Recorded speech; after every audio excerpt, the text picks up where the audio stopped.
And Iran, we say, is just one piece of this puzzle. Nuclear stockpiles are increasing globally. This is according to a new report by SIPRI. It says a new nuclear race is in the making, that we're heading towards a new era of nuclear rearmament. More than 9 countries are either increasing or upgrading their arsenal.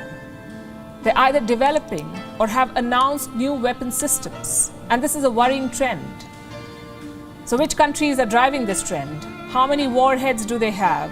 And what new nuclear plans have they unveiled? Here's a report.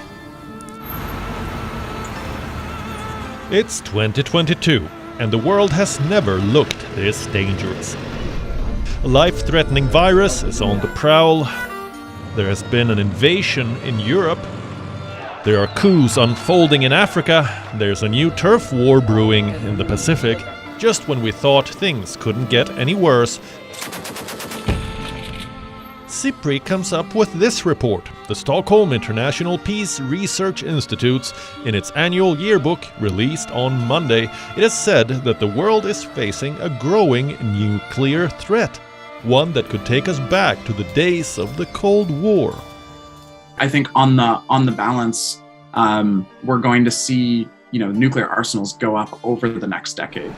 According to SIPRI, several nations are rethinking their nuclear strategies. They're either increasing or upgrading their arsenal.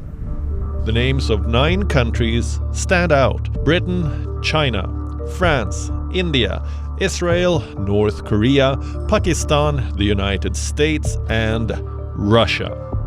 All 9 are nuclear powers. All of them are either developing or have announced new weapon systems. China is building more than 300 new missile silos. The UK has increased its nuclear stockpile limit. France has developed a nuclear-powered submarine. Israel is modernizing its nuclear arsenal. And North Korea has gone ballistic. It has put its nuclear program on full speed. The spate of missile tests this year is proof. SIPRI's data further states that India and Pakistan are also expanding their nuclear arsenal. It says India possesses a total of 160 nuclear weapons. Pakistan has over 165. These figures are expected to rise in the coming years. That's their assertion. But what stands out the most in the report is the fact that US and Russia still possesses about 90% of all nuclear warheads in the world.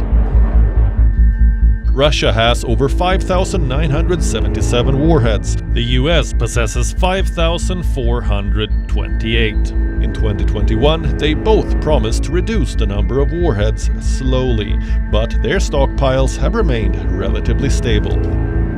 It's a really interesting situation that we're seeing and really concerning, right? We're seeing that the kind of this nuclear signaling that President Putin has been using over the past few weeks and months has really brought this issue of nuclear use back into the public consciousness.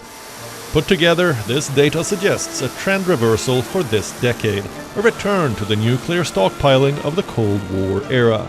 This may not happen immediately, but in the 8 years that lie ahead, the risk of nuclear weapons being used will be higher than the height of the Cold War.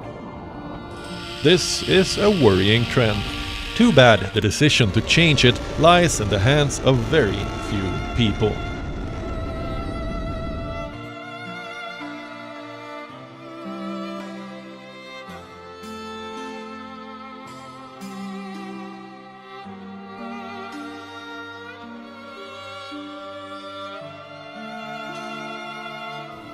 In other news, tensions are soaring between Washington and Beijing, and in the middle of the brewing storm is the island nation of Taiwan.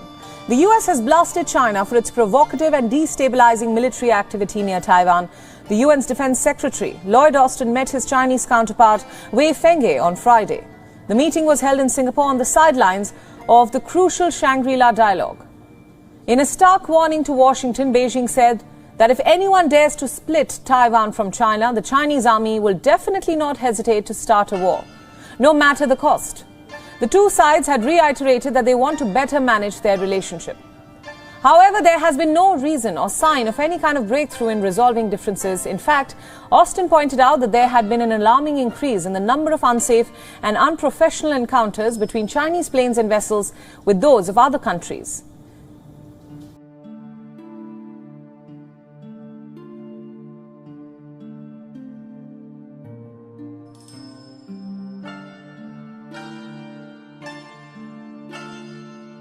Moving on, Ukraine, one of the world's biggest grain exporters, is seeking ways to get grain and vegetable oils out of the country after shipments were blocked following the Russian invasion in February. Both the West and Russia are playing blame game amid a risk of global food crisis. The Ukrainian Deputy Foreign Minister on Sunday confirmed that the country has established two routes through Poland and Romania to export grain and avert a global food crisis. The Ukrainian rail system operates on a different gauge from neighbors such as Poland. So the grain has to be transferred to different trains at the border where there are not many transfer or storage facilities. Rerouting grain to Romania involves transport by rail to ports to the Danube River, and it is a complex and costly process. Western countries are accusing Moscow of creating the risk of global famine by shutting Ukraine's Black Sea ports. Russia is denying responsibility for the international food crisis and is blaming the imposed Western sanctions.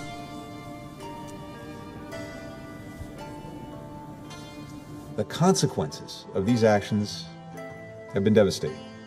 The food supply for millions of Ukrainians and millions more around the world has quite literally been held hostage by the Russian military. Together, the Ukraine war and sanctions on Russia has increased the price of grain, cooking oil, fertilizer and energy resources. Ukraine is the world's fifth largest exporter of wheat and in the top 3 for maize, barley and sunflower seeds. Production of wheat in 2021 was approximately 40 million tons and another 50 million tons for the other 3 commodities. Before the conflict, Ukraine used to feed the world. Now they need help to feed themselves. Russia and Ukraine together account for nearly a third of the global wheat supply. It threatens many countries of food security crisis, including some of the developing nations, as they rely on Russia and Ukraine for more than half of their wheat imports. That we allow these ports to open, because this is not just about Ukraine. This is about the poorest of the poor around the world who are on the brink of starvation as we speak. So I ask President Putin, if you have any heart at all, to please open these ports. Ukraine is also a major exporter of corn, barley, sunflower oil and rapeseed oil. Russia and Belarus, which has backed Moscow in the war and is also under sanctions, account for over 40% of global exports of the crop nutrient potash. While Russia is denying attacks on grain storage, footages of Ukrainian city Mykolaiv, which is home to one of Ukraine's largest agricultural commodities terminal, is telling a different story. According to Ukrainian authorities, a grain storage facility in the Black Sea port of Mykolaiv has been left in charred ruins after Russian shelling. Kyiv says up to 300,000 tons of grain may have been stored in warehouses destroyed by Russian shelling.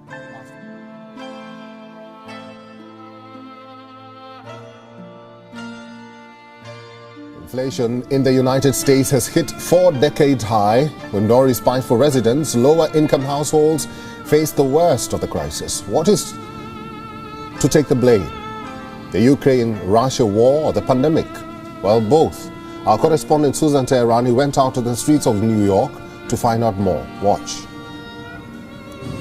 Consumers are facing some of the highest inflation in 40 years, especially for essentials like food and gas. Grocery prices jumped 11.7% in May from a year earlier and 1.3% from April. Here in New York City, everything has always been expensive, but over the course of the last, I would say, 9 to 12 months, it's really gotten untenable for a lot of people, and we're feeling the pinch like everybody else. And the sad part of it is that salaries, wages, etc. are just not keeping up with the cost of things. And there's multiple reasons for that. Obviously, supply chain issues have put a big pinch on a lot of companies. as well as just overall inflation. Obviously, the situation in Ukraine has created a lot of tension as well, and created a situation where the cost of goods and services are increasing. So, yeah, it's been tough. About 90% of Americans are concerned about food prices, prompting many to shift their shopping habits, especially at the grocery store. There's no play money anymore. It's all about budgeting, but and not going out anymore. I don't eat out anymore. I haven't eaten out in over a month. With Americans spending more on basic staples like eggs, bread, and meat, polls indicate that many are doing less discretionary spending on apparel, electronics, and even haircuts. The 8.6% annual inflation rate in May, reported on Friday, was a blow to the White House and the Democrats ahead of the November midterm elections, as polls show landslide disapproval of the president's handling of the economy. What does it mean for President Biden? Hopefully it means it's the end of President Biden. Friday's numbers also dented hopes that inflation was cooling and adds to fears that the U.S. economy may be nearing a recession. Susan Tehrani reporting from New York for WION, World is One.